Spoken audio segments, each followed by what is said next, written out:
Yummy!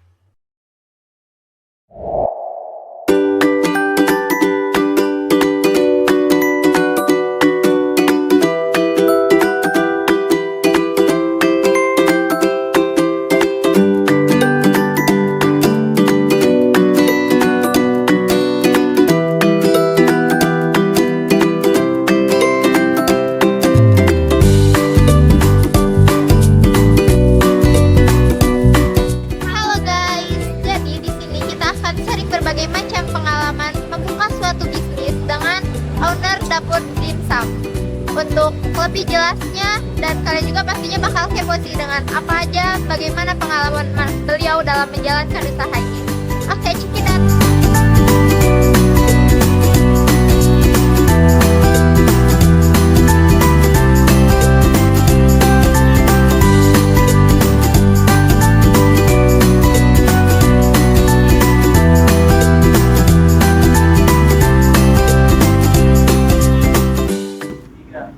Halo, di sini kita sudah bersama owner dari Dipur Dimsum. Di sini juga kita akan membahas atau sharing-sharing terkait usaha yang beliau jalankan juga. Halo, saya owner dari Dipur Dimsum. Ya mungkin saya akan memberikan pengalaman saya mengenai masalah usaha yang saya gelutin. Baik Bapak, apakah Bapak bisa menceritakan bagaimana awal berdirinya usaha yang Bapak jalankan ini? Pertama-tama awal saya menjalankan usaha itu, saya itu kan orangnya pekerja. Saya melihat teman saya itu tadinya itu usaha dagang. Saya penasaran orang lain bisa, kenapa saya tidak bisa? Saya mencoba. Saya memikirkan usaha apa yang kira-kira istilahnya itu tidak naik turun tapi stabil. Akhirnya saya memutuskan di dimsum. Kenapa di dimsum? Karena dimsum itu untuk semua kalangan itu masuk, termasuk dari orang tua, mahasiswa, dari milenial itu masuk, dan harganya pun terjangkau. Dan dimsum ini sebenarnya sih bukan bukan makan berat, tapi sebenarnya itu sarapan dimsum itu. Kenapa? Karena itu di Cina itu sebagai sarapan kalau dimsum itu. Makanya itu saya coba memulai usaha dimsum itu pertama-tama itu saya dengan cara membeli dimsum. Ingin tahu rasa dimsum itu seperti apa? Karena kalau kita ingin usaha itu kita harus tahu dulu rasa dimsumnya itu seperti apa. Dari sana saya udah mulai survei pasarannya gimana, terus bahannya apa yang untuk campuran dari dimsum tersebut, terus gimana cara mengelolanya, itu saya coba menyusuri dari situ. Dan kebetulan teman saya juga ada yang jual dimsum, saya coba istilahnya menanyakan ke dia, terus gimana perkembangan usaha dimsum yang dia rutin selama ini, terus apakah naik turun atau tidak gitu kan. Ternyata jawabannya dia itu sama, jadi stabil. Itu pertama. Kedua, saya survei ke DU di Pati Ukur, karena di sana kan jual dimsum banyak. DU itu saya telusuri cara memasaknya, cara ngukusnya, cara istilahnya gorengnya, terus saya tanya varian apa aja, terus supaya harganya berapa. Itu bukan di satu lokasi aja saya ngecek di Pati Ukur, tapi di dua channel saya ngecek situ. Karena pembandingan antara dimsum ini sama dimsum ini rasanya enak mana. Nah, inilah yang saya ambil. Saya mulai tanya, ini ngambilnya kemana, terus istilahnya supplier mana segala macam. Jadi itu saya tahu bahwa ini supplier dari Jakarta. Nah dari Jakarta saya coba ngebedah. Ini dia dimsum ini dari olahannya seperti apa sih?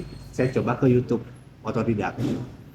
Di YouTube itu kita tahu olahannya gimana, mulailah kita mengolahnya, terus istilahnya meraciknya segala macam, termasuk chili oil. Di situ kita coba segala macam, kita yang kita udah buat itu kita jadiin tester itu ke teman-teman kantor saya, dijadiin tester, masuk nggak itu rasa.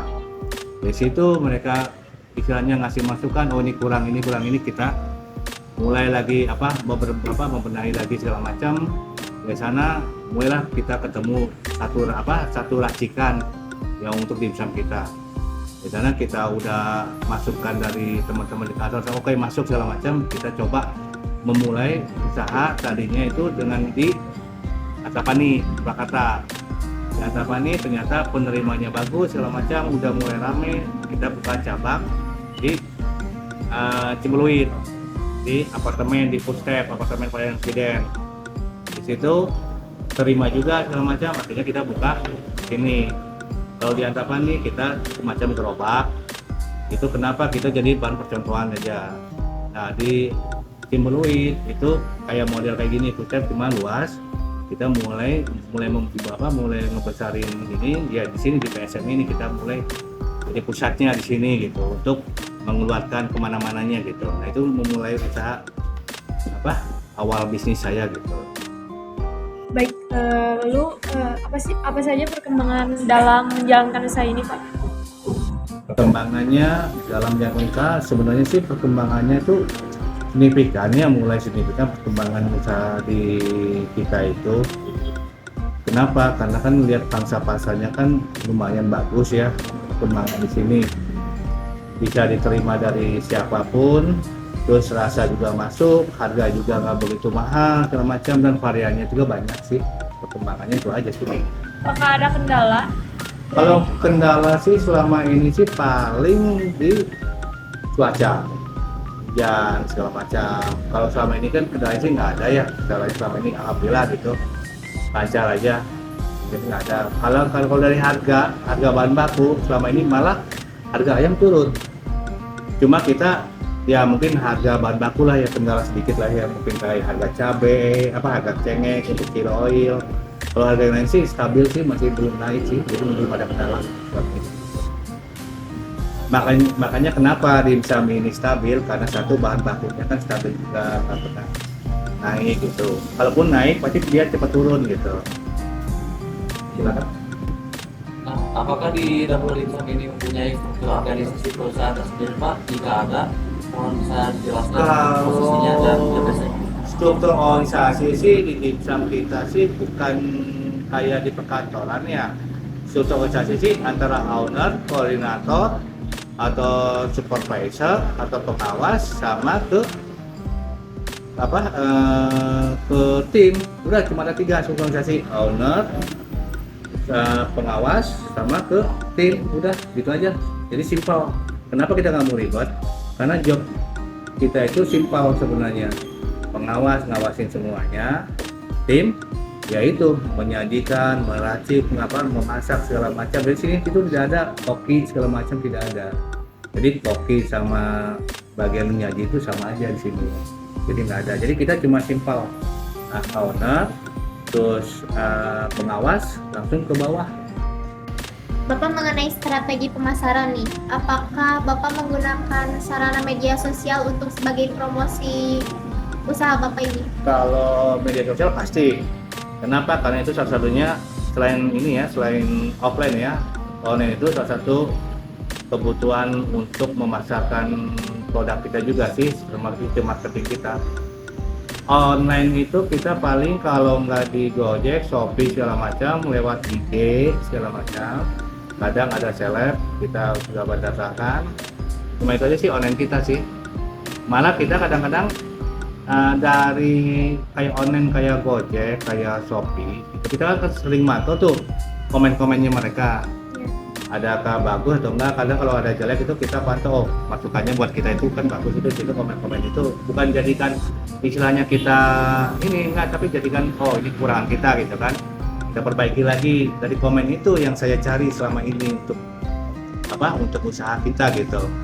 Jadi kayak Gojek ada komen misalnya kegosongan lah, misalnya pas goreng atau apa, makanya kita kasih tahu ke pegawai kita ini jangan terlalu gosong, atau misalnya HP-nya jangan terlalu besar segala macam. Jadi online itu sangat perlu karena itu meningkatkan traffic pengunjung juga iya, meningkatkan omset juga iya. Online itu marketing itu. Cuma itu aja sih. Nah, bagaimana sih cara Bapak mengelola media sosial sebagai media promosi? Kalau kita sih media sosial sih yang pasti mengelolanya satu, ngadain promo. Pastinya promo. Terus kedua, Jumat Berkah. Kita ada selalu tiap hari Jumat. Itu kita promoin di media sosial. Mereka tahu gitu kan. kegiatan kita apa sih setiap harinya gitu kan. Kedua, inovasi baru kita, kayak menu baru kita siarkan di media sosial biar mereka itu penasaran, tuh kepo lah istilahnya, orang gaul bilang lah kita istilahnya. Ya, datang masih menu kita share di media sosial kita di IG atau di mana gitu, di FB. Kalau punya ada pun misalkan ada inovasi ataupun misalkan ada istilahnya masukan segala macam, itu dari online mereka biasanya. Nah, kayak menu baru segala macam itu kita siarkan di online. Itu cara mengolah kita lah di marketing gitu, di online. Gitu aja sih. Bapak, terima kasih banyak atas waktu yang diberikan untuk sharing-sharing bersama kami. Untuk itu kita tutup perbincangan hari ini dan thanks for watching.